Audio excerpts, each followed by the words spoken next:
Vamos gastar alguns meses, estudando essa epístola, essa carta.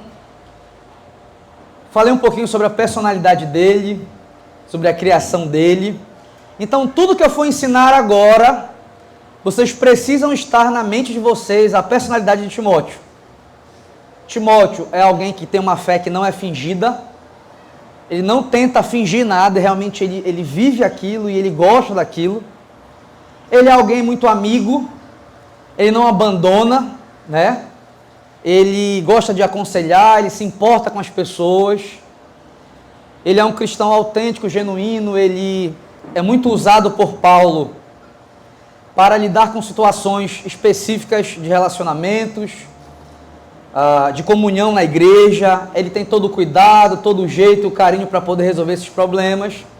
Mas também ele tem um ponto fraco que eu falei para vocês, que ele é tímido, ele é doente do seu estômago, e várias vezes Paulo tem que se preocupar com a saúde de Timóteo e também encorajar ele a não desistir, porque tudo indica biblicamente que ele tem uma aparência que não é tão imponente, Você olha para ele e você vê alguém talvez mais magrinho, mais simples ali, não parece que ele é um grande líder, mas biblicamente quem se aproxima de Timóteo, quem escuta Timóteo falar da palavra, vai perceber que apesar da simplicidade dele, ele é um grande homem de Deus.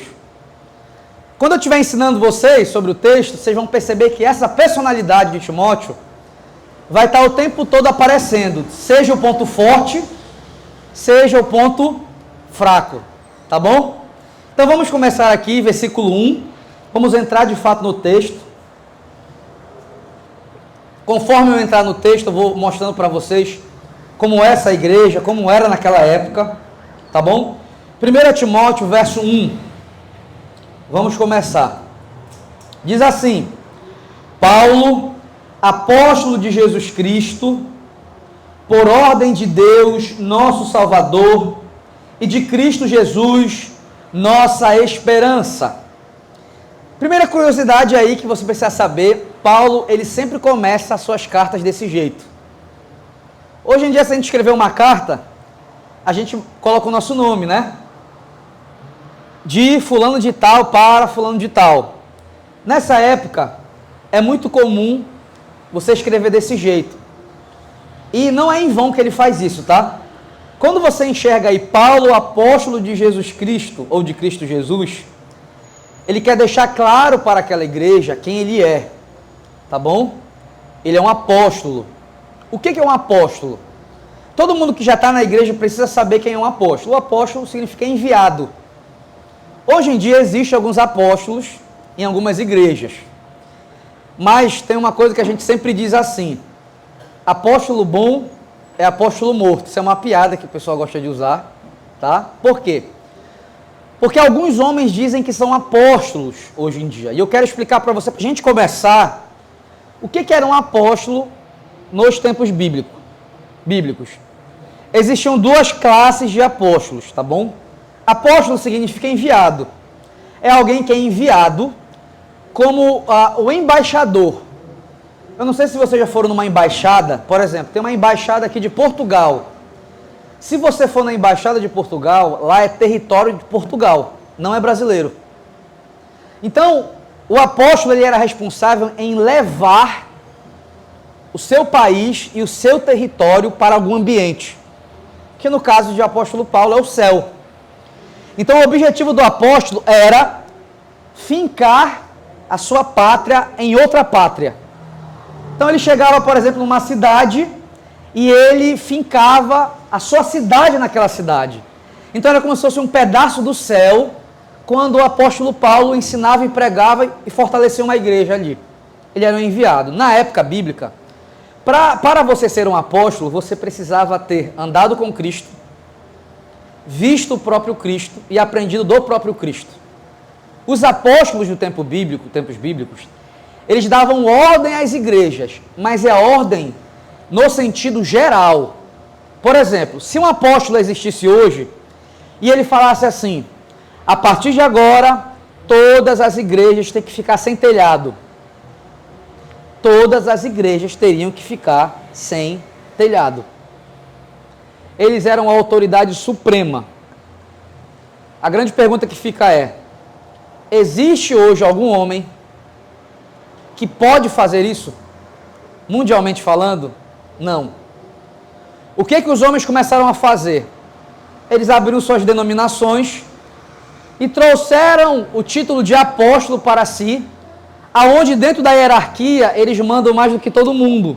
Vocês estão entendendo? Eles são os líderes. Então eles vão mandar e desmandar. Biblicamente nós não temos nenhum homem que possa fazer isso. Por quê? Porque não tem nenhum homem que tenha visto o próprio Cristo. Aconteceu um fenômeno agora, para quem acompanha a internet, que um pregador muito famoso, de milagres, de revelações, ele chegou numa igreja e o pastor da igreja falou assim: Deus me mandou te ungir apóstolo. A partir de agora eu vou passar tudo que eu tenho para você. Ele virou apóstolo. Só que ele vai ser apóstolo da denominação dele. Biblicamente, nós que somos reformados, nós não acreditamos que existem apóstolos. Por quê? Porque não tem alguém que tenha visto Cristo realmente.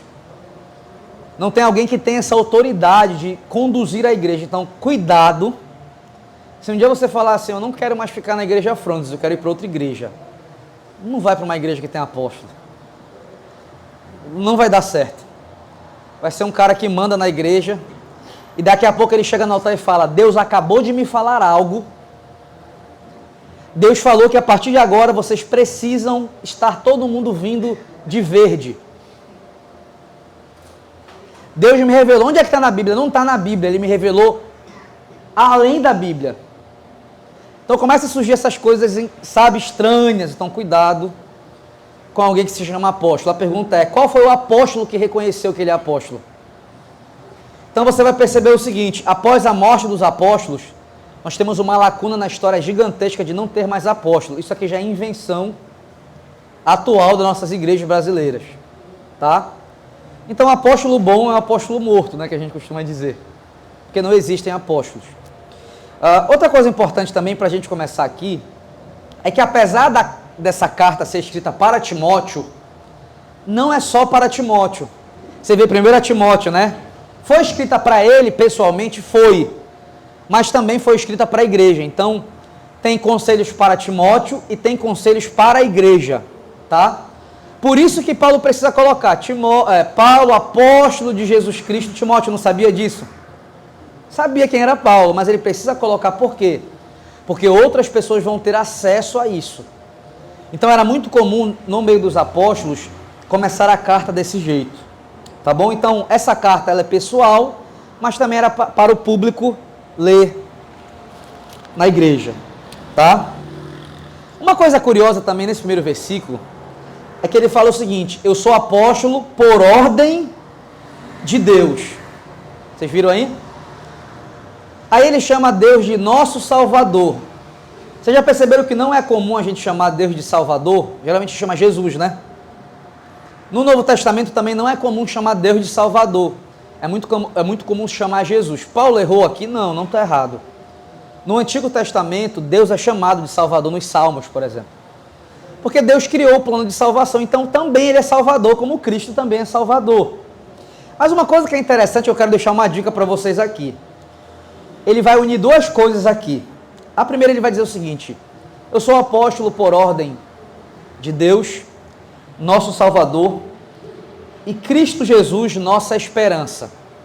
Eu quero deixar duas coisas importantes para você aqui, para a gente começar a entrar na história. De repente você pode dizer assim: olha, Jesus, ou Deus, é meu Salvador. Eu creio que Ele me salvou. Eu acredito que Ele realmente perdoou meus pecados. Eu acredito que Deus criou um plano para me salvar. Amém. Isso é verdade. Só que a salvação não pode estar desligada da esperança. Como é que eu posso saber, como pastor, que realmente cada um de vocês aqui acreditam, entenderam que Deus salvou vocês? É quando eu olho para a forma que vocês esperam a volta de Cristo. Preste atenção. Se você entendeu o que Deus fez por você, o que Cristo fez por você, isso vai impactar na forma que você espera por Cristo. Ele vai dizer, Cristo é a nossa esperança.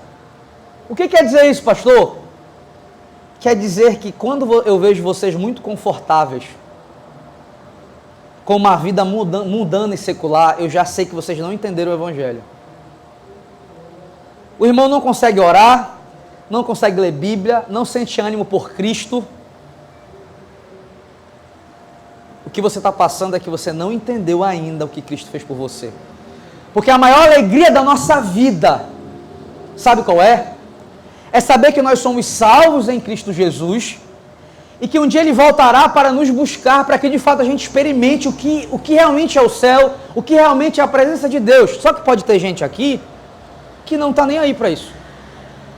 Hoje você não orou, hoje você se entregou voluntariamente ao pecado, você não está nem aí para o que Deus acha de você, então não serve para você isso aqui. Deus tem que ter seu Salvador e Cristo tem que ser a tua esperança. Isso é muito importante a gente entender, para que a gente comece a estudar. Você está esperando Cristo voltar? A gente que é um cristão reformado entende que a gente não espera Cristo voltar com medo. A gente espera Cristo voltar com alegria. Vou fazer uma pergunta para vocês responderem no íntimo de vocês. Tem um certo medinho aí pela volta de Cristo? Se Cristo volta hoje, existe um medo em vocês? Vocês não entenderam o Evangelho ainda. Assistam quantas vezes for necessária a aula de ordem da salvação, tá? O que é o novo nascimento, o que é a conversão, a justificação, a adoção e a santificação.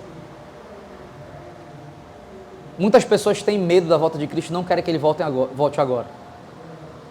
Você acha que isso está correto? Paulo já começa a carta aqui, olha, Deus é o nosso Salvador e Cristo é a nossa esperança. Sabe o que ele quer dizer? Meus irmãos, Cristo nos salvou, mas não é só isso. Nós precisamos estar na expectativa do grande encontro real com Ele. Sabe o que nós cantamos agora? Senhor formoso és tua face, eu quero ver. Sabe o que é tua face, eu quero ver? É esse encontro. Eu quero poder um dia te encontrar e te ver como realmente o Senhor é. Será que existe no nosso coração isso? Talvez não exista no teu coração essa alegria toda, porque você está cheio de pecado. Você não entendeu ainda o Evangelho. Eu não vou poder falar aqui agora, que já é uma outra pregação. Mas vocês que estão no curso de membresia, falando sobre ordem da salvação, aproveitem o que vocês vão aprender nessas aulas, porque vai definir como vocês vão conviver como cristão. Quem está me entendendo, diga amém. Amém. O que eu quero deixar claro, a salvação gera expectativa pela esperança. Se você não tem expectativa, você está confortável nesse mundo, você não entendeu o Evangelho ainda. Mas vamos continuar.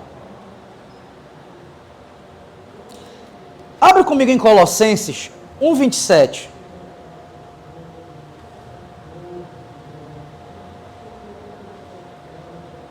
Colossenses 1:27.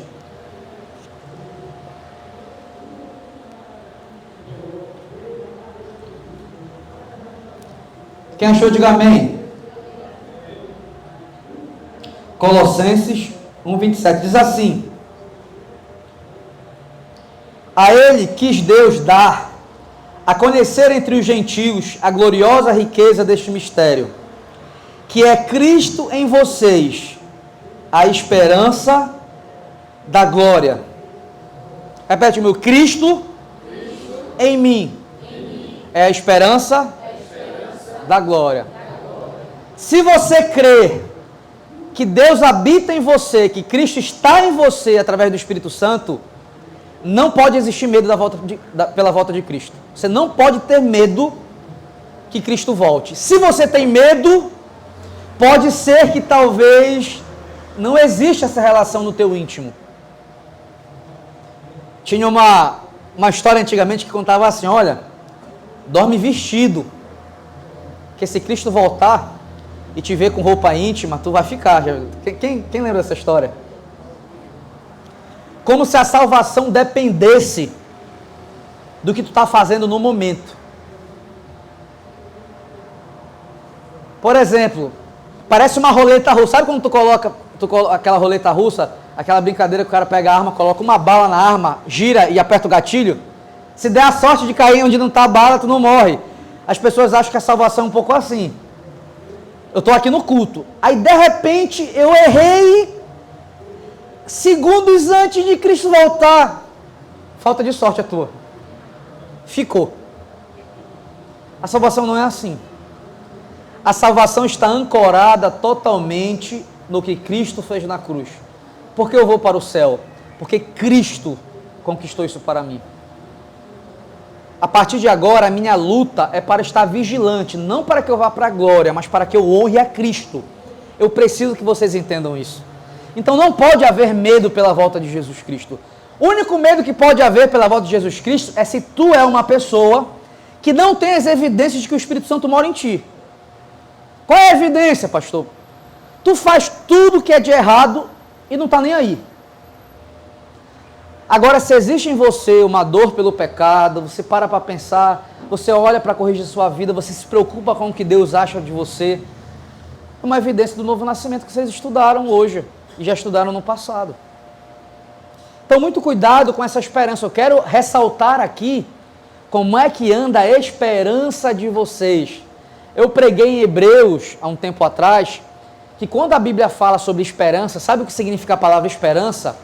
É alguém que está na ponta dos dedos, olhando para o horizonte, na expectativa que aquela pessoa esperada venha.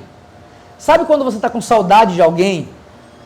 E que alguém está vindo de viagem, que você está no aeroporto esperando a pessoa, e naquela expectativa, você não fica no aeroporto triste. Ai meu Deus, lá vem a pessoa. Ai, tomara que o avião... Caio, eu não vou falar que é muito pesado, mas tomara que o voo atrase, ela mude de ideia e não venha. Sabe? Não é assim que a gente espera Cristo, é aquela expectativa. Meu Deus, a pessoa mais importante da minha vida está vindo. Vocês estão assim hoje? Cri, cri. Meus irmãos, é uma coisa que a gente tem que pensar hoje. Irmãos, Cristo está voltando. Meu Senhor. Agora não, Pai. Agora não, Pai. Por favor, me dá mais um tempo. Isso é um termômetro, gente. Vocês sabiam disso? Eu não vejo a hora de Cristo voltar. Espero que vocês estejam assim também. Se vocês focarem na esperança que é Cristo Jesus, talvez vocês não vão olhar para algumas coisas que têm atrapalhado vocês. Alguns pecados, algumas insatisfações. Às vezes falta olhar um pouco mais para Cristo. É por isso que um cristão de verdade, ele não tem medo da morte. Como é que você acha que no Coliseu, na igreja primitiva, Nero, por exemplo, jogava os crentes da época no Coliseu para ser comido por leão? Como é que eles iam? Como é que eles eram apedrejados? Como é que alguns eram queimados? Lembra que eu contei para vocês em Hebreus lá, que teve gente que foi jogada numa frigideira gigante e foi queimado vivo? Como é que os caras conseguiam passar por isso e não negar a fé? Porque eles estavam doidos para ir para o céu. Hoje a gente tem medo de morrer, correto? A gente tem medo da volta de Cristo e a gente se chama de crente. Olha que coisa interessante. Por exemplo, tem gente que está com mais idade, tem gente que tem medo de envelhecer. Vocês sabiam disso? Eu já conversei com algumas pessoas mais de idade que eles odeiam a idade deles, que eles têm medo de envelhecer, eles queriam voltar ao tempo. Uma vez, o Davi parou com isso uma vez, né? Mas a criança um pouco mais pequena, eu já me deparei não só com o meu filho, mas com outras crianças que, quando você fala assim, olha, quando tu estiver grande, aí a criança fala, não quero crescer. Mas sabia que tem adulto que tem isso também? Tem um adulto, quando ele começa a olhar no espelho, ele começa, meu Deus, ele começa a ficar agoniado, e ele não quer que o tempo passe. São as nossas inseguranças. As nossas inseguranças, né, que a gente tem com o futuro. São as inseguranças que a gente tem com a volta de Cristo. E eu quero te deixar bem tranquilo a respeito disso, que um cristão de verdade, ele descansa em Jesus Cristo. E ele sabe que Deus tem o melhor para ele. Tira essa preocupação do teu coração. Tudo vai dar certo. Jesus está nos ensinando todos os dias, Ele é a nossa esperança. Então eu queria começar, e eu preciso enfatizar isso. Quem é a tua esperança? É o teu dinheiro? É a força do teu próprio braço? Quem é a tua esperança? É Cristo Jesus? Então deixa esse medo da volta de Jesus Cristo, tá? Uma vez eu já recebi uma pergunta de algumas pessoas: se Cristo voltar e eu estiver tomando banho, eu fico? Eu recebi essa pergunta já. Sabe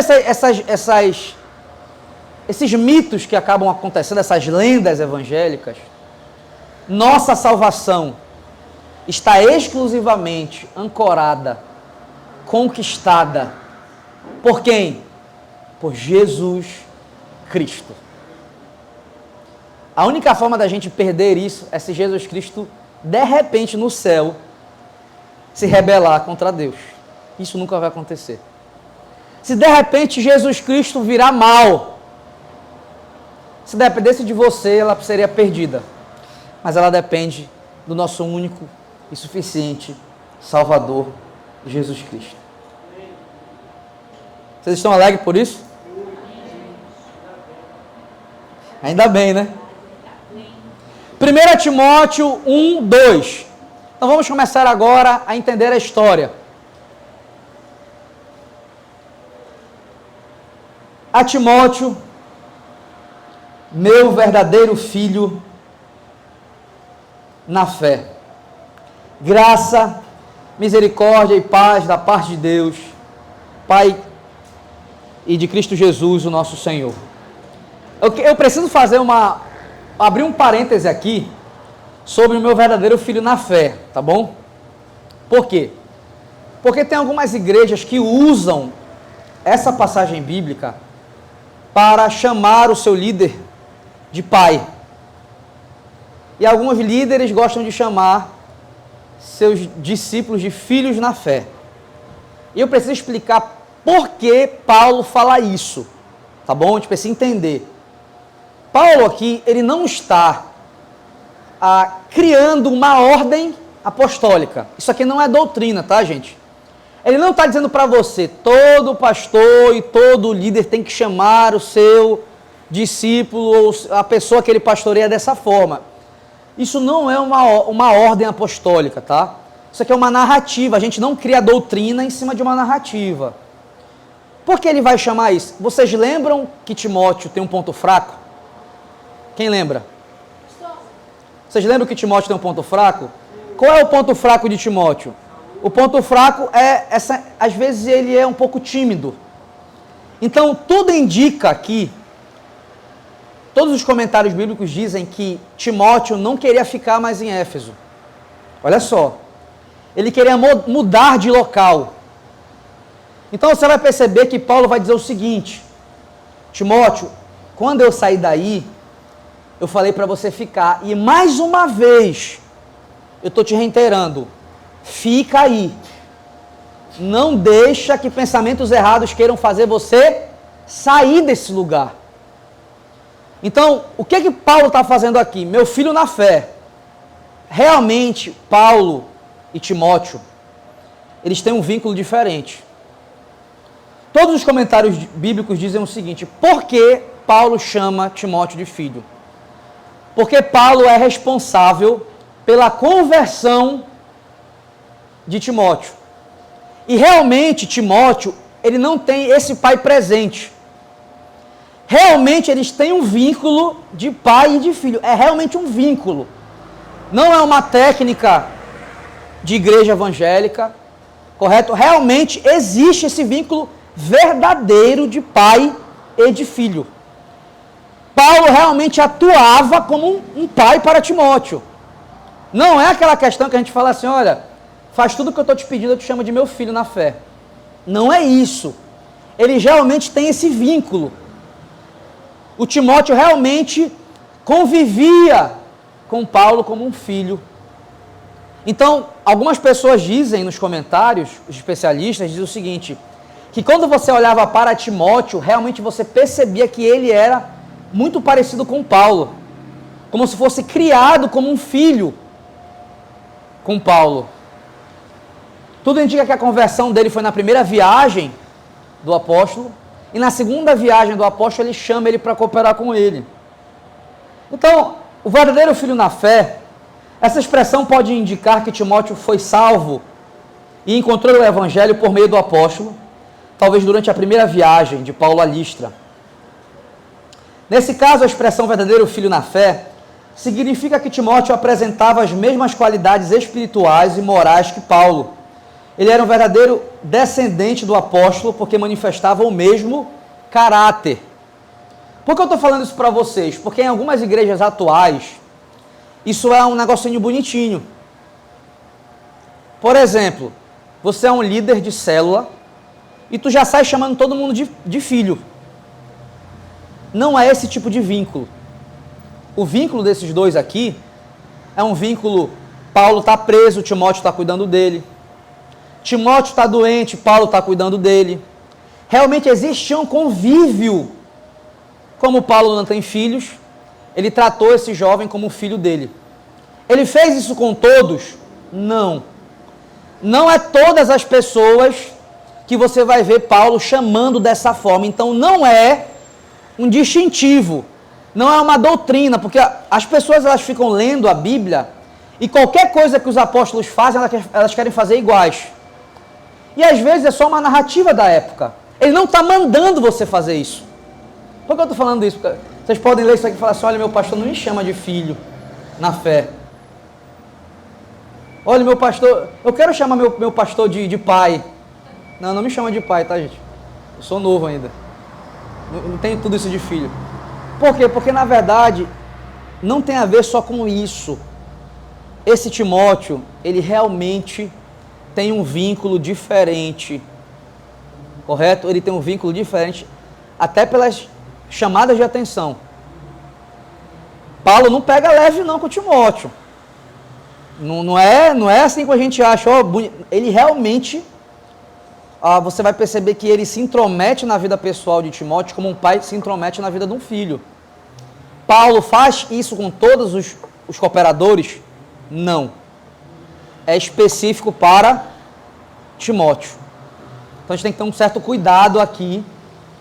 Eu, como pastor, posso desenvolver um vínculo dessa forma com algum de vocês? Posso. Correto?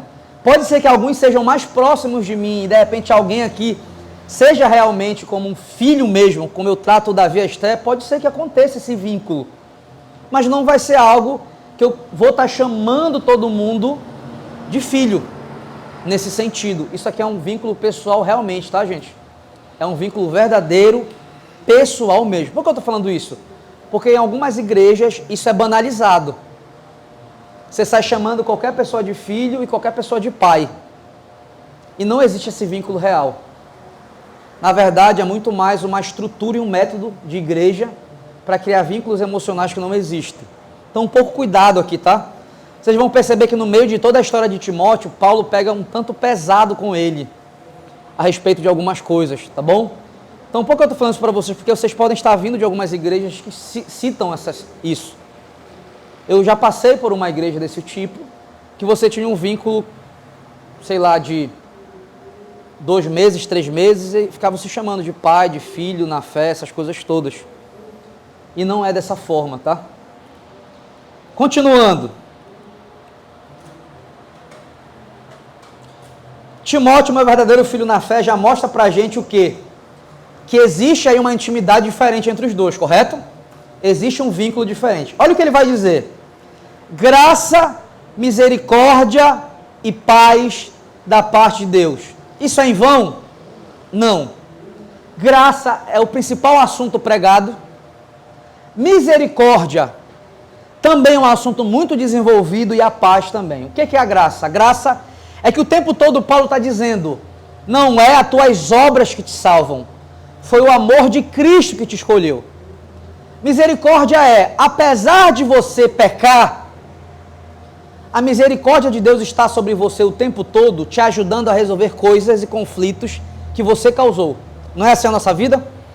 A gente estraga muita coisa, Deus vai lá e a misericórdia dele nos ajuda a consertar as coisas.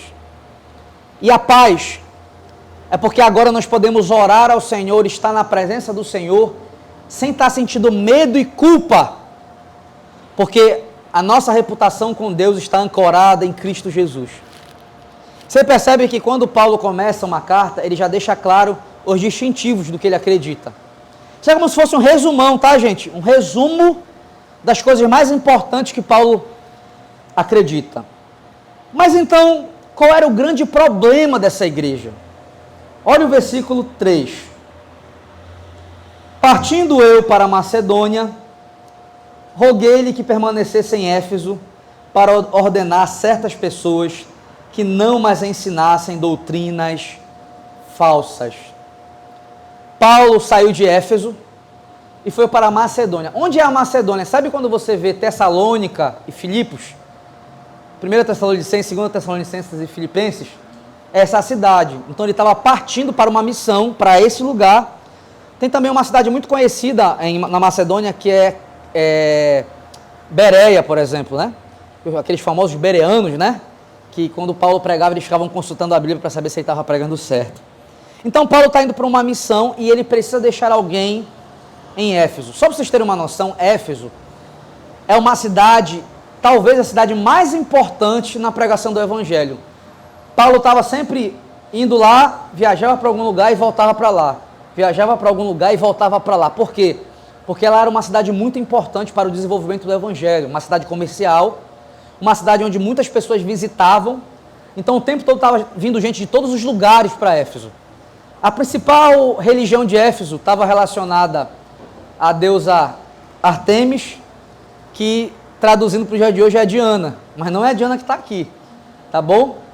Então você vai perceber que em Atos dos Apóstolos, Paulo, ele se envolve numa confusão, lá em Atos 19, 20, ele se envolve numa confusão pesada, por quê? Porque eles começaram a pregar o Evangelho e as pessoas começaram a deixar de comprar as estátuas, as imagens de escultura da deusa. E começou a economia do local despencar. Os poderosos que vendiam e lucravam com a deusa Diana, eles começaram a perder dinheiro. Então, eles incitaram uma guerra em praça pública para espancarem, apedrejarem Paulo e os seus cooperadores. E a luta foi um negócio aterrorizador. Quando mexe em dinheiro, né, geralmente os problemas acontecem. E aconteceu isso lá. Então não era uma cidade fácil, era uma cidade muito intelectual, muito mística, tá? A cultura greco-romana de deuses era muito forte, e essa cidade tinha uns judeus que eram extremamente enjoados. Uns judeus que eles eram pessoas que amavam mais o judaísmo do que o cristianismo. Então é muito importante a gente ter essa compreensão. Paulo passa lá 3 anos aproximadamente firmando essa igreja, tá? Ensinando essas pessoas. Em Atos, por exemplo, 20, você pode encontrar Paulo se despedindo dessa igreja após 3 anos, há muito choro. Mas ele avisa, quando eu sair daqui, lobos vão se infiltrar, falsos mestres vão se infiltrar e vão aparecer no meio de vocês. Estejam atentos. E realmente aconteceu isso. Começou a surgir uns probleminhas na igreja, e Paulo precisava de alguém que tinha uma fé sincera, alguém que realmente fosse de Deus, para poder conduzir essa igreja por um tempo. E vai ser o Timóteo. Qual era o grande problema dessa igreja? Olha aí. Há uma coisa interessante também, aí no versículo 3, só para vocês entenderem o que Paulo pediu para Timóteo. Ele diz assim, ó: partindo eu para a Macedônia, roguei-lhe que permanecesse em Éfeso. Está vendo a palavra permanecesse? Grifa aí se você tiver um celular ou se você tiver uma caneta. Grifa essa palavra permanecesse. A palavra permanecer, em grego, é a palavra prosmeno. A palavra prosmeno significa o seguinte: que talvez Timóteo estivesse desejando uma mudança. Quando ele usa essa palavra permanecer, essa palavra é usada toda vez na gramática grega para alguém que quer sair do local onde está.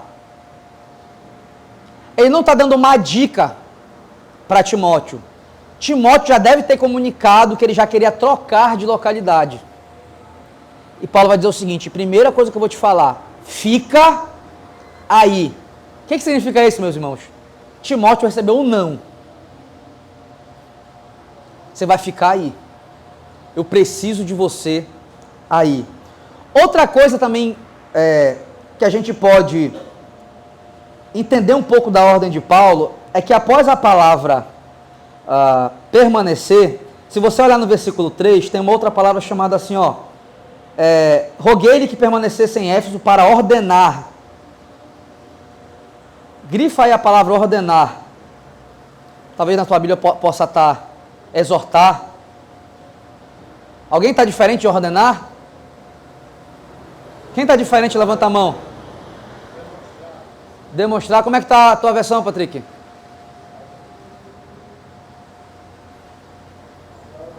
Está o mesmo? Grifa essa palavra ordenar. É uma palavra até engraçada a pronúncia dela. É a palavra paranguelos. Tá? O que significa essa palavra? Olha só, gente, presta bem atenção. Paulo falou para Timóteo, permanece aí. Esquece essa tua vontade de ir para outro lugar. Fique aí. E ordene pessoas a respeito da doutrina que eles pregam. Sabe o que é a palavra ordenar aí? Significa, eu preciso que tu seja duro. Timóteo, eu preciso que tu seja alguém um pouco mais veemente do que tu é. Tu vai ter que passar um pouco por cima da tua timidez. E eu preciso que tu seja alguém extremamente seguro. E se for necessário, tu vai ter que demonstrar uma autoridade diferente daquela que tu é acostumado a mostrar. Talvez você tenha que usar um tom de voz mais severo. Por que eu precisei mostrar isso para vocês? Só para vocês terem noção do tipo de pessoa que Timóteo vai lidar. Não é uma galera fácil. É uma galera que se acha intelectual. É uma galera que não gosta de ser corrigida. E provavelmente Timóteo devia estar falando para Paulo, Paulo, tu conhece o pessoal daqui. O meu jeito, eles não vão me respeitar. Ele fala o seguinte, fica aí. E tenha autoridade. Mostre o homem de Deus que você é. Você vai ordenar, você vai dar uma ordem, como um general dá uma ordem ao seu pilotão. Só vocês entenderem a missão de Timóteo, e ele vai ter uma dificuldade. O que ele tinha que ordenar?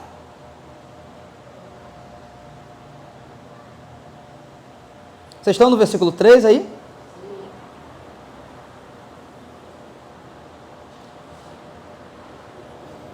Certas pessoas que não mais ensinem doutrinas falsas. Qual é a missão dele? Ordenar pessoas que não ensinem doutrinas falsas. Ele ia ter que entrar em situações onde ele ia provar que algumas pessoas estavam ensinando doutrinas falsas. E conforme for desenrolar o livro, eu vou ensinar para vocês o que é uma doutrina, correto? A gente vai desenvolver para a gente entender o que significa isso. Paulo agora vai dizer que doutrinas falsas são essas. Olha o próximo versículo 4.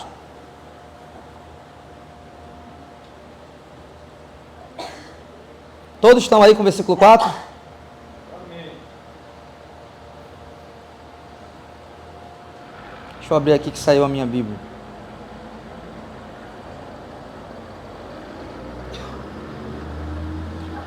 Olha o que ele vai ordenar. Duas situações específicas aqui, que todos vocês precisam ficar atentos. Que deixem de dar atenção, olha só, isso aí tem que grifar, a mitos e genealogias intermináveis que causam controvérsias em vez de promoverem a obra de Deus, que é pela fé. O que são esses mitos e essas genealogias intermináveis? Para vocês entenderem o contexto, olha que coisa interessante. É muito difícil a gente, como igreja, como Frônesis, se manter só no Evangelho. Porque se vocês pararem para pensar, o Evangelho é sempre aquela mesma coisa o tempo todo. Correto? E algumas pessoas vêm para a igreja não é por causa do Evangelho. Elas não querem Cristo para escutar o Evangelho. O Evangelho não traz emoção para muitas pessoas. O Evangelho não anima. Elas querem algo a mais. O que elas vão fazer? Eu quero uma igreja com uma estética melhor. Eu quero uma igreja que seja jovem como eu sou. Eu quero uma igreja que seja moderna. Não, eu sou um pouco mais de idade. Eu quero uma igreja que seja mais antiga como eu sou. As pessoas, elas não se satisfazem, muitas das vezes, em alguns momentos, com o que o Evangelho é. Elas querem Jesus mais alguma coisa. Eu só vou ser evangélico se Jesus me der o que eu quero. Se Jesus me der o que eu quero, eu vou estar feliz. Então, por exemplo, você é um cristão que de repente você ficou desempregado. Pronto, tua vida não serve mais para nada. Tu está triste, desanimado e Cristo não é tão importante. De repente você está passando por uma crise familiar. Pronto, Cristo não serve mais para nada. Você quer um mundão doido, você quer curtir a vida. De repente, a tua igreja não está como você quer, não te satisfaz mais, Cristo não serve mais para nada. Se a gente não tiver cuidado, a gente sempre vai estar querendo alguma coisa para satisfazer a gente. E eu não vi nenhuma pessoa, até hoje como cristão, que queria fundamentar a sua vida em se satisfazer em coisas do mundo que não caiu. Por isso que é muito difícil estar com uma igreja dessa aberta. Em que sentido? É que muitas vezes, estudar a Bíblia, conhecer a salvação, conhecer Cristo não é tão interessante. Porque as pessoas não acham interessante orar, as pessoas não acham interessante ler a Bíblia, mas o que elas querem? Felicidade. Já perceberam isso? Que a gente quer o tempo todo não ter uma vida com Deus, mas quer ter um resultado de alguém que é guiado por Deus. Nós não vamos conseguir. Não adianta você querer ter um resultado de alguém que é guiado por Cristo, se você não está nem aí para o que Cristo está dizendo para você fazer. É tipo a pessoa que quer ficar rica dormindo. Vai ficar rica dormindo? A pessoa que quer ganhar um salário de 10 mil, mas não quer estudar, não quer se esforçar. Não vai acontecer. Tem que haver uma postura sua para que resultados aconteçam. Então a principal coisa é o seguinte: quando a gente vai olhar para as Escrituras, a gente precisa entender um pouco disso. A gente precisa entender que aquilo que a gente faz vai gerar algumas situações específicas. Quando a gente olha, por exemplo, para essa igreja, a gente vai perceber que esses evangélicos aqui não estão satisfeitos com o bom e velho evangelho e a Bíblia. Eles querem encontrar uma revelação a mais. Eles querem uma espiritualidade mais profunda. Então, por exemplo, o que nós temos hoje na nossa igreja? Nós temos o amor cristão, nós temos o evangelho, que através do evangelho a gente pode aconselhar uns aos outros, a gente pode corrigir os nossos defeitos, nós temos a oração, onde nós podemos estar mais próximos de Deus, nós temos o nosso bom e velho jejum, onde a gente está muito carnal, a gente precisa fazer de vez em quando. Nós temos a alegria de poder fazer tudo isso, sabendo que nós temos Cristo como nossa direção. A tendência é que quando isso não funciona, a gente queira buscar outros métodos. Por isso que Paulo vai falar para os filipenses: vocês já partiram para outro evangelho? Eu saí daqui há pouco tempo, falei para vocês fazerem isso, e vocês já querem outras coisas. Então, o que eu vou começar a mostrar para vocês? Aqui não está desenvolvido, não era ainda aqui, mas é o gnosticismo. Não está ainda claro aqui, tá? Nós temos aqui uma fagulha do que seria isso, Quando você ver alguns pastores pregando sobre esse texto, ele vai falar que já é o gnosticismo. Não é ainda, mas é uma religião da época que surgiu e atrapalhou a igreja da época, que é uma gnose superior, é uma inteligência, uma espiritualidade superior.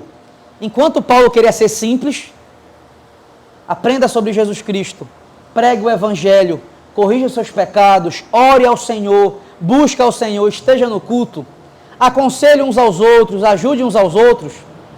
Os crentes da época começaram a falar assim, mas só isso. Eu quero algo superior, eu quero algo sobrenatural, eu quero um conhecimento superior. Então eles começavam a recorrer a literaturas que eram fora da Bíblia para começar a fundamentar sua espiritualidade. Os evangélicos fazem isso demais. Por exemplo, quando a Bíblia se cala sobre algum assunto, os evangélicos têm a tendência de procurar em culturas pagãs assuntos determinados. Quer que eu te dê um exemplo? Por exemplo, vocês já viram que em algumas igrejas, quando vai expulsar demônio, você usa um monte de nome de demônio? Onde é que está na Bíblia o nome deles?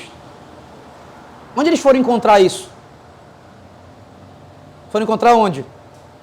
Em lugares fora da Bíblia para embasar o seu conhecimento bíblico. Por exemplo, outra situação também que a gente pode fazer isso. Algumas coisas que a gente faz na igreja, por exemplo, envelope, para colocar um dinheiro dentro. Aonde é que está na Bíblia isso? Não tem lugar nenhum. Mas eles começaram a perceber que eles queriam de alguma forma fazer as pessoas vencerem financeiramente. Então não é o suficiente o que a Bíblia está dizendo sobre vencer financeiramente. Eu preciso encontrar algum método a mais para que isso possa trazer uma esperança, porque as pessoas enjoam da Bíblia. É aí que uma igreja vai se perverter. Se eu estou aqui aconselhando vocês, ensinando a Bíblia para vocês, vocês não querem o que a Bíblia diz, vocês não querem o aconselhamento que eu posso dar, se vocês não gostam de orar em casa, se vocês não estudam a Bíblia em casa, vocês não vão ter o resultado de alguém que é guiado por Deus. Não adianta vocês quererem. Vocês vão ficar se questionando, por quê, Senhor, por quê? Por quê? Porque você não quer Cristo. E se eu começar a inventar métodos e formas para te agradar, se Paulo tivesse vivo, ele achava comigo, Taian, tu já partiu para outro evangelho? Então é muito importante que vocês vão perceber que durante esse livro, essa epístola inteira, nós vamos estar falando sobre isso. O bom e velho feijão com arroz. Sabe o que se chama esse feijão com arroz? Se chama sã doutrina. Paulo vai deixar claro, as igrejas plantadas precisam fundamentar-se na sã doutrina, e é algo que eu vou falar muito para vocês, e eu quero já deixar um spoiler aqui. Olha o que estava acontecendo na época, 2 problemas, genealogias infinitas. Olha o que os judeus da época estavam fazendo, preste bem atenção. Ler o Antigo Testamento não basta, preste atenção. O que Deus mandou a gente fazer não basta. O que os apóstolos ensinaram para a gente não basta. Nós precisamos de algo a mais. Eu quero mais profundidade de espiritualidade. Eu quero mais revelação. Olha o que os caras começaram a fazer. Sabe a genealogia da Bíblia que tem lá em Mateus? Lá em Gênesis? Adão gerou não sei quem, que gerou não sei quem, que gerou não sei quem. Existem alguns livros apócrifos que criam lendas e mitos sobre essas genealogias. Não são livros que estão na Bíblia, são literaturas ao redor. Nessa época da Bíblia, é muito comum o ocultismo. É muito comum, tanto é que Paulo, quando sai de Éfeso, ele fala, abandonem as práticas ocultistas de vocês. O que é a prática ocultista? É aquela pessoa que, a mania da conspiração, já ouviram falar disso? Tudo tem alguma coisa por trás. Piscou a luz. Isso aqui já é obra dos Illuminati. É aquela pessoa que ela pode gastar horas do tempo dela assistindo coisas esotéricas, coisas subliminares. Ela vai gastar todo o tempo dela assistindo isso, estudando isso. Mas se eu falar, meu irmão, você lê a Bíblia? Não, pastor, eu dormi, eu não consigo. Você ora? Não, pastor, eu não estou conseguindo, eu tenho preguiça. Vou te dar um exemplo, vou usar o tempo da política agora. Tem gente que gasta horas assistindo política, mas não consegue 30 minutos de ler uma Bíblia. Ele vai assistir um podcast de 3 horas sobre um assunto que ele gosta, mas ele não consegue ter uma vida espiritual devocional. Qual é a primeira ordem de Paulo para Timóteo? Tem uma galera que está se consumindo de ensinos extracurriculares e não conhece o Evangelho. Quer que eu te dê um exemplo básico? Quando tem guerra em Israel, bum, guerra. Todo mundo sabe falar de escatologia. O cara estuda escatologia. Me diga aí o que é justificação. Não sei. Tu tá te enquadrando nisso daqui. Prega o Evangelho para mim, irmão, aí. Não sei, mas eu sei sobre escatologia, eu sei sobre o final dos tempos, eu sei o que é o 66, eu sei o que é a besta, eu sei o que é o dragão que vai atacar. Tem gente que gosta dessas tipologias e gosta dessas coisas do tipo, mas quando vem para a sã doutrina, é chato. Por exemplo, você fica gastando um tempão vendo vídeo. Eu vou falar, por exemplo, às vezes as mulheres gostam de ficar na Shein ou na Shopee. Né, que eu acho que é Shein que chama, né? É isso? Shein. Eu aprendi isso com o Caio, que ele toda vez me corrige. É Shopee o nome? Shopee, não é Shopee. Então, ó, se você, as mulheres aí que gostam de comprar, elas podem passar 2 horas só vendo alguma coisa para comprar. Alguém já passou? 2 horas. Olha, e passa e assiste. Sabe por que eu falo isso para vocês? Porque eu vejo isso em casa também, né? E aí, o belo dia eu vi o quanto tem coisa barata lá, né? Aí onde eu olhando, quando eu olhei deu 1 hora. Falei, meu Deus, eu gastei 1 hora procurando algumas coisas.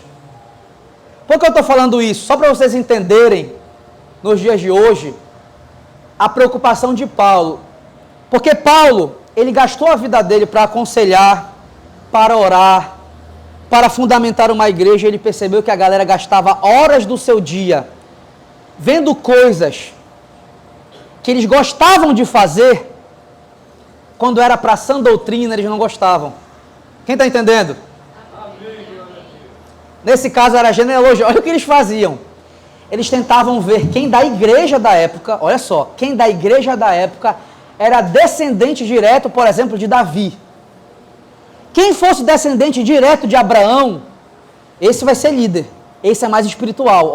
Olha que nível eles chegaram. Os caras ficavam indo em documentos históricos para procurar a árvore genealógica deles, para poder dizer se eles eram mais especiais um do que os outros.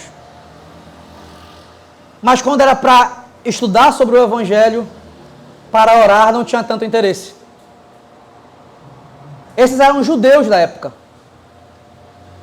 A pergunta que eu te faço é, o que tu gasta o teu tempo assistindo o tempo todo? O que tu gasta o teu tempo vendo tanto que tu não consegue fazer a mesma coisa para quando nós falamos sobre Evangelho, sobre igreja, sobre vida cristã?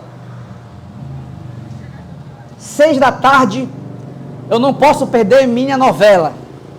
Eu gasto 1 hora vendo a minha novela, a novela das 8. Eu não posso deixar de assistir a minha série. Você pega a temporada todinha e assiste só num tiro. Mais de 1 hora, mais de 2 horas. Aí quando você vem conversar comigo, pastor, eu não estou bem, eu estou com problema no casamento, eu estou com problema na minha vida pessoal, você ora? Não. Mas tu sabe falar da série que tu gosta. Como é que nós vamos conseguir ter uma igreja saudável se vocês gastam todo o tempo de vocês em coisas que não são o Evangelho? Eu não estou falando que vocês têm que parar de fazer isso, de assistir o que vocês gostam, mas vocês precisam ter um espaço na vida de vocês para Cristo. O que os religiosos da época começaram a fazer? Olha, tá bom esse negócio de Evangelho, tá bom esse negócio de a graça que salva, tá bom esse negócio de justificação, a gente quer algo mais profundo. Não tem nada mais profundo do que o que Cristo fez pela gente. E essa igreja vai te frustrar. se tu quiser outra coisa. Porque o tempo todo nós vamos falar sobre o Evangelho, sobre como nossos pecados precisam ser corrigidos, como nós precisamos ter uma vida com Deus. É sobre isso que nós vamos falar o tempo todo. E se você não gostar disso, você precisa ir para algum lugar que queira te levar numa gnose diferente, que queira te mostrar alguma coisa a mais. Só que o que vai esbarrar essa igreja se você não quiser Deus? Então aquela mesma história, se você não tiver uma vida com Deus, mas tem uma vida com tudo que é secular, não vai dar certo. Meus amados irmãos, eu falei isso de manhã aqui. Eu estou com problema financeiro, pastor. Eu estou com problema no casamento. Eu estou com problema com meus pais. Eu estou com problema na minha vida pessoal. Se tu não começar a orar e buscar a sã doutrina, tudo que tu tentar fazer não vai dar certo. Sem Deus, nada dá certo. Quem está me entendendo? Se você quer corrigir a sua vida, comece a corrigir a sua vida com Deus para que tudo seja feito da forma correta. Olha a missão de Timóteo. Era falar para os líderes da época que amavam uma intelectualidade e espiritualidade a mais, fora do padrão, nas profundezas da espiritualidade. Ei, volta para o feijão com arroz. Volta para o evangelho genuíno e puro. Vocês precisam ensinar as pessoas a querer aquilo que de fato a Bíblia pede para querer. Onde a Bíblia se cala, eu me calo. Se a Bíblia não diz, eu ainda continuo fazendo o que a Bíblia diz. O que ela não diz, não dá para a gente fazer. Nós não podemos satisfazer nossos anseios pecaminosos, porque nós não queremos orar e ler uma Bíblia. No final das contas, nada substitui uma boa vida de oração e um bom estudo bíblico para que a gente conheça o que Deus quer. Está com problema no casamento? Tem aí. Está com problema na vida pessoal? Tem aí. Está com problema financeiro? Tem aí. Tu está procurando aonde? Onde é que tu está procurando corrigir a tua vida? A Bíblia vai acabar com teus egoísmos e a tua forma errada de pensar. Só que as pessoas não querem. Então, se você vier chegar a conversar comigo, eu vou te frustrar. Por que conversa comigo? A primeira pergunta que eu faço, você está orando? Não. Você tem lido Bíblia? Não. Então, qualquer coisa que eu vá te aconselhar, tem que parar, porque eu preciso te aconselhar na tua vida devocional. Porque eu posso te dar todos os conselhos do mundo, você não vai colocar em prática. Porque você precisa estar espiritual para fazer isso. O que é uma pessoa espiritual? É uma pessoa que entende que quando a Bíblia for usada para corrigi-la, não é que eu tenho algo contra você. É porque o próprio Cristo quer isso. Se você não for espiritual, vai parecer que o tempo todo a Bíblia tem um problema contigo, ou a pessoa que está dizendo tem um problema contigo, e não é isso. É porque você está carnal. Se você for espiritual, quando a Bíblia condenar um pecado teu, através de um aconselhamento, você vai falar assim, é isso que Cristo quer. Outra coisa que eles faziam muito, além da genealogia, eram as mitologias. Tinha gentil nessa igreja, sabe aquela história do Hércules, do Zeus? Para eles, a Bíblia não era tão interessante, porque não tinha essas histórias. Então eles começaram a gastar o tempo deles vendo lendas da época. Livros apócrifos da época, que eram livros que não eram com autoridade como a Bíblia tem.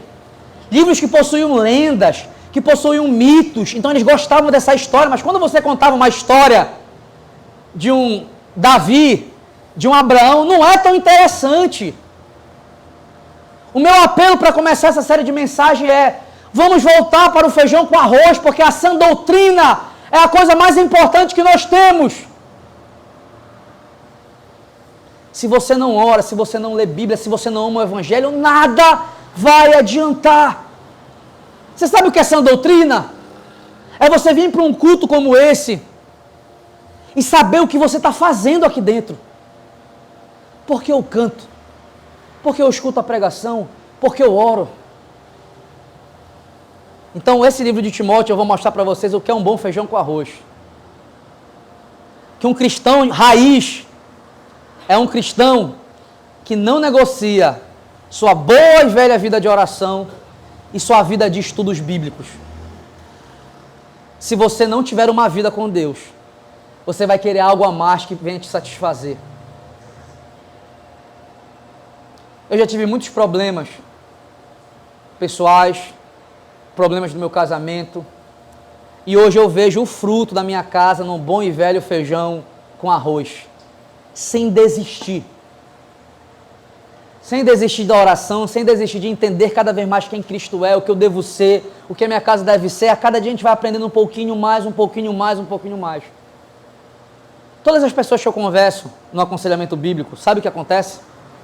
Elas têm um problema em comum, todas: insatisfação.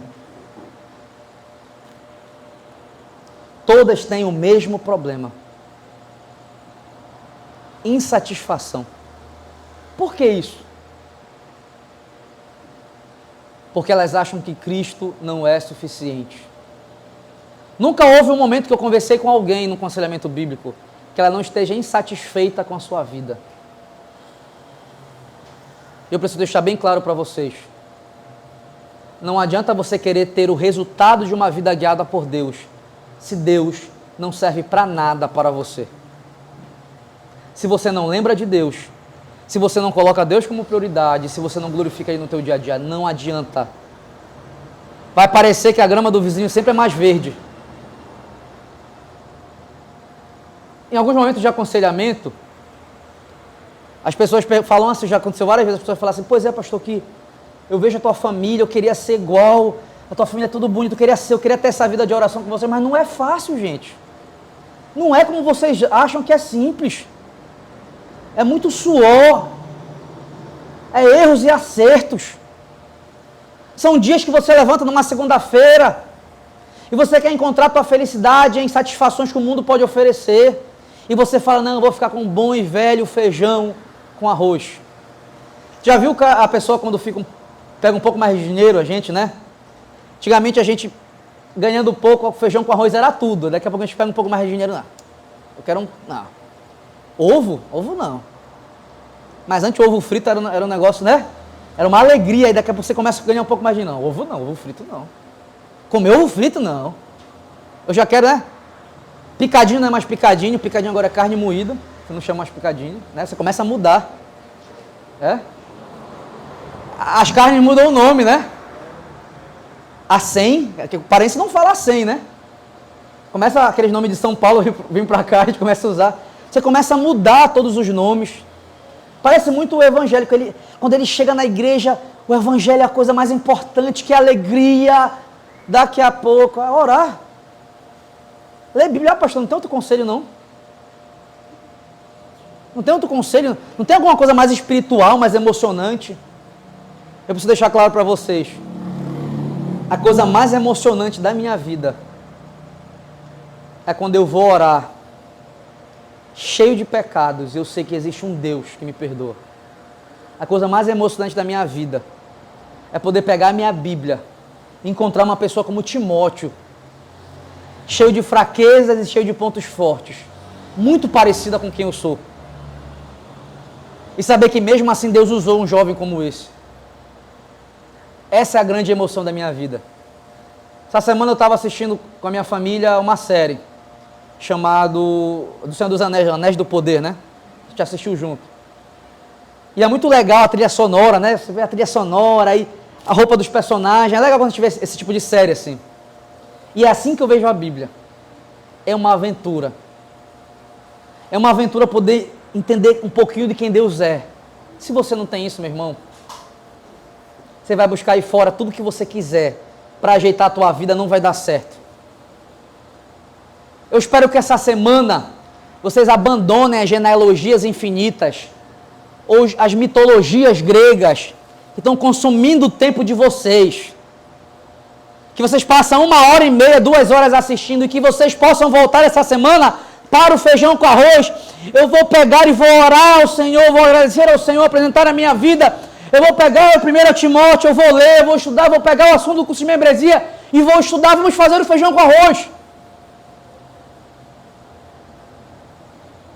Porque é uma burrice eu achar que vou ter um resultado de alguém que tem uma vida guiada por Deus, se Deus não é a prioridade da minha vida. Olha que coisa interessante. Você quer espiritualidade profunda? Ore mais. Estude mais a Bíblia. Eu não posso oferecer mais nada do que isso para vocês. Não adianta. E quando eu vejo Timóteo sendo ordenado, fala assim: Timóteo, vai lá e diga, a sã doutrina, o feijão com arroz, é o que nós queremos nas igrejas. É isso que vocês vão perceber. Timóteo sendo orientado por Paulo, para que ele possa levar a igreja a uma espiritualidade profunda, não segundo a gnoses ou as mitologias, as genealogias que as pessoas querem. Às vezes eu converso com algumas pessoas que elas entendem política, o nome de cada político, o que eles desenvolvem, as tretas da semana, elas sabem tudo. Sabem coisas sobre ocultismo, sabem coisas sobre animes, sabem coisas sobre filmes, sabe, as pessoas dominam vários assuntos, quando vem para a Bíblia não gosta, não sabe nada. Há quantos anos eu estou? 3 anos aqui repetindo para vocês. Novo nascimento, conversão, justificação, adoção e santificação. Me digam o que é o bem-aventurado pacificador. Não sei. Qual foi a última treta que teve lá no Planalto? Qual foi a última treta que teve agora nas eleições? Mano, todo mundo sabe falar. Qual foi o famoso que estava envolvendo uma fofoca? Sabe falar. E o capítulo da última novela? Eu sei, sabe o nome do personagem, sabe como ele se veste, aonde ele mora, qual a cidade que ele está, sabe o nome de todo mundo. Mas quando vem para a Bíblia não sabe nada. Não, pastor, porque eu não consigo. Sabe o que eu acho engraçado? É porque algumas pessoas já vieram falar comigo: olha, pastor, é porque pega leve no estudo. Porque estudo demais atrapalha as pessoas. Mas como é que tu tem mente para aprender um monte de coisa na tua vida? Às vezes eu chego com uma pessoa para me falar sobre a série, ela consegue não só apenas dizer o nome do personagem, mas a interpretação por trás do capítulo. É porque tu tem que entender que psicologicamente o personagem tal, ele tem um problema.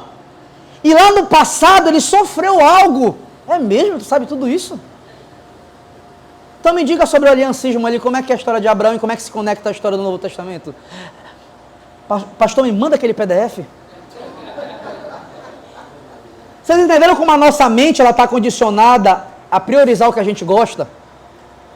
Então significa que talvez o Evangelho não esteja na sua prioridade daquilo que você gosta. Eu oro a Deus para que, se Ele permite que a gente tenha fôlego de vida amanhã, você acorde motivado a priorizar o bom e velho feijão com arroz antes de você fazer qualquer coisa. Por que eu estou falando isso para vocês? Porque eu sou alguém que gosta de assistir sobre política, eu gosto de ver uma boa série, eu gosto de pesquisar sobre o universo da música, eu gosto de assistir um bom filme, mas eu preciso estar aqui também fazendo aquilo que um cristão deve fazer, que é conhecer o Deus que eu sirvo, que é conhecer. Eu lembro que uma vez surgiu aí um ocultista, o Vanik, né? Vanik? É Vanik o nome dele? Aquele do cabelo grande. Vanilla. Vic Vanilla, né? Que até parece que ele se converteu agora. Aí diziam que ele era ocultista, satanista. Cara, todo mundo assistia esse cara. 3 horas, 4 horas de podcast. Para o cara falar sobre todo o ocultismo no tempo de Salomão, não sei o que. Eu falei, cara, todo mundo sabe sobre esse cara. A pessoa não lembra, se eu falar assim, onde é que está a história de Abraão? Qual é o capítulo? A pessoa não sabe onde é que está. Então eu quero encerrar essa noite falando para vocês que vocês têm capacidade para aprender a Bíblia e para entender o que Deus quer que vocês façam. Porque vocês têm essa mesma capacidade para tudo aí fora. Vocês têm tempo disponível também. Porque vocês têm tempo disponível para ver outras coisas. Por que não tem para Deus? Do fundo do meu coração eu deixo esse conselho para todos vocês. Vamos mudar nossas prioridades. Vamos analisar como está a nossa vida. E vamos reservar a nossa vida para viver em função do que Cristo quer que a gente seja. Porque aí você vai colher resultados de alguém que é guiado por Deus. Você não vai ficar olhando para o irmão que está tendo um resultado que você não tem, tendo inveja dele. Pelo contrário, você vai entender o quanto é difícil se manter nos caminhos do Senhor, quanto é gratificante quando a gente percebe que a gente está colhendo frutos daquilo que a gente obedeceu ao Senhor. Amém? Amém. Fiquem de pé, por favor. Vamos orar ao Senhor e vamos encerrar essa oração hoje pedindo: Senhor, que eu possa amar esse feijão com arroz, que é o que de fato me mantém de pé. Vamos orar. Pai querido e amado, que o Senhor seja a prioridade da nossa vida. Que essa ânsia, essa mania de ser satisfeitos conforme a nossa vontade, ela possa ser destruída das nossas vidas. E que a gente queira, antes de fazer qualquer coisa, a gente queira estar contigo, falando contigo e aprendendo sobre quem tu és. Que a mesma capacidade que a gente tem de gastar horas em uma série, comprando alguma coisa, vendo alguma coisa, consumindo algum conteúdo, seja a mesma vontade que a gente tem para te conhecer. E que de fato a gente se pergunte: será que nós não estamos gastando nosso tempo com coisas supérfluas, como essas genealogias intermináveis, essas mitologias, que na época de Timóteo as pessoas gastavam seu tempo e esqueciam da doutrina verdadeira, que é quem Deus é, o que Deus fez, o que Cristo fez e quem nós somos. Que toda essa igreja seja levada a um temor, a um respeito e a um desejo alegre de querer mais da tua presença. Que o Senhor possa levar todos guardados e protegidos. É o que nós pedimos e te agradecemos. Em nome de Jesus Cristo. E a igreja diga amém. Boa noite a todos, obrigado a todos. Aplauda o Senhor com alegria. Não cessem de dar um abraço no seu irmão. Agradeço a todos que estão nos assistindo. Uma boa semana a todos, se assim Deus permitir.